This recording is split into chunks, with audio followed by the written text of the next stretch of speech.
उत्तराखंड परिवर्तन पार्टी ने भी बागेश्वर विधानसभा के मतदाताओं से संपर्क कर पार्टी प्रत्याशी के पक्ष में प्रचार किया है।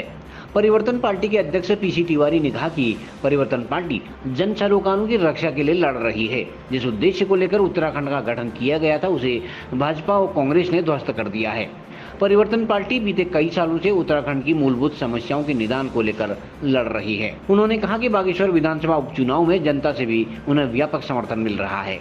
देखो, रिस्पांस बहुत अच्छा है, क्योंकि उत्तराखंड में 23 सालों में राज्य बनने के बाद जिस तरह का विकास, जिस तरह की लूट, जिस तरह का इस संवेदनशील हिमालय को नष्ट किया गया है, उसको लेकर लोगों में भारी असंतोष है। बेरोजगारी है, महंगाई है, स्कूल और स्वास्थ्य जो हैं वो निजी हाथों में चला गया है, और जो हमारे लीडर्स हैं वो सब के सब, जिनको हम नेतृत्व कह रहे हैं, वो सब के सब निरंकुश हो गए हैं। उनको जनता की कोई परवाह नहीं है।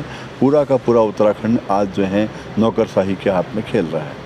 विधानसभा में भर्ती का घोटाला है। कोई भी ऐसी सरकार नहीं है जो 23 साल में रही और उसने अपने लोगों को विधानसभा में बैकडोर की भर्ती नहीं दी। ये मामला हाईकोर्ट में है और बाकायदा हाईकोर्ट में सारे मुख्यमंत्री और विधानसभा अध्यक्षों के नाम तक पहुंच गए हैं। और नौकरियां जो लोग प्रतियोगी परीक्षा में भाग कर वो तो हम हमारे सामने दिख रहा है। जब हम शिलंग वहाँ जाते हैं, जोशीमठ के पास जाते हैं, तो हेलंग में महिलाओं की घास छीनी जाती है कंपनियों के पक्ष में। ये कंपनी राज है। और आज दिन तक उन महिलाओं पर ये आरोप लगाया गया, वो 2.5-6 घंटे वो बंद रहे, 2.5 साल का बच्चा वहाँ बंद रहा, और जब उनका चालान काटा गया तो इस बात पर काटा गया कि वो बाज़ार में शराब पीकर दंगा कर रही थी। ये बात सार्वजनिक है। और आज दिन तक भी जिलाधिकारी तो छोड़िए, कोई होमगार्ड तक पर भी कार्रवाई नहीं हुई। तो हमारा ये कहना है कि उत्तराखंड पूरी तरह तबाह हो गया है, और उसके लिए भाजपा और कांग्रेस दोनों ही दलों और उनके साथ काम करने वाले, उनके साथ सत्ता में बनी रही जो उकरात था, जिसके नेताओं ने छोटे छोटे स्वार्थों के लिए सत्ता के साथ समझौता किया, वो सबसे बड़े गुनाहगार हैं। और उनके गुनाहों की सज़ा उत्तराखंड भोग रहा है। उत्तराखंड के छात्र, युवा, महिलाएं, गांव जो खाली हो गए हैं, वो सब उसको भेज रहे हैं जहां नशे का पूरा भारी प्रकोप है।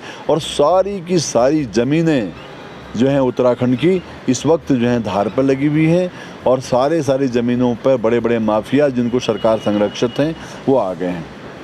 और इसके लिए अभी जो त्रिवेंद्र सरकार ने कानून बनाया कि भैया हम 2018 में कि असीमित कृषि की खरीद का कानून बनाया, 371 को यहाँ पर लागू नहीं किया। और धामी जी की सरकार ने जिन लोगों को किसी खास चीज़ के लिए अनुमति दी गई थी, वो 2 साल में अगर उसकी अनुमति के आधार पर कार्य नहीं करते तो उनको जो है उन सरकार के पक्ष में ज़मीनें जब्त हो जानी चाहिए थी। लेकिन धामी जी ने वो बात भी हटा दी।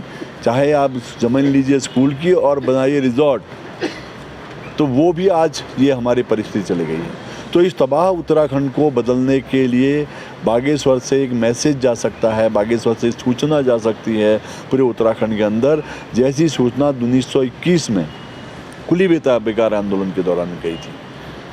आज भी लोग उसको पूरे भारत में याद करते हैं, आज भी लोग उसको पूरे देश में याद करते हैं कि जो मैसेज बदलाव का है, गुलामी से मुक्ति का है, अन्याय के खिलाफ लड़ने का है, राज्य को बदलने की दिशा बागेश्वर का उपचुनाव दे सकता है, बशर्ते वो उत्तराखंड परिवर्तन पार्टी जैसी सामाजिक बदलाव के लिए, राजनीतिक बदलाव के लिए, व्यवस्था परिवर्तन के लिए, राज्य से के भूमाफियों से सीधे टकराने वाली, सर्वाधिक जेल जाने वाली पार्टी के साथ जो अगर सहयोग करेंगे तो बागेश्वर से उत्तराखंड में बहुत बड़े बदलाव का मैसेज जाएगा। कांग्रेस डबल इंजन की सरकार जीतेगी, कोई फ़र्क नहीं पड़ने वाला है। दूसरे लोग जीतने की कोशिश करेंगे तो कोई सरकार नहीं बदलेगी, और ये पूरे यथास्थितिवाद की शक्तियां हैं। तो परिवर्तन के लिए आज बागेश्वर की जनता से हमारा अनुरोध है कि वो देखें और अपनी लड़ाई को खुद लड़ने के लिए परिवर्तन पार्टी के साथ खड़े हों। CCN न्यूज़ के लिए ब्यूरो रिपोर्ट, बागेश्वर।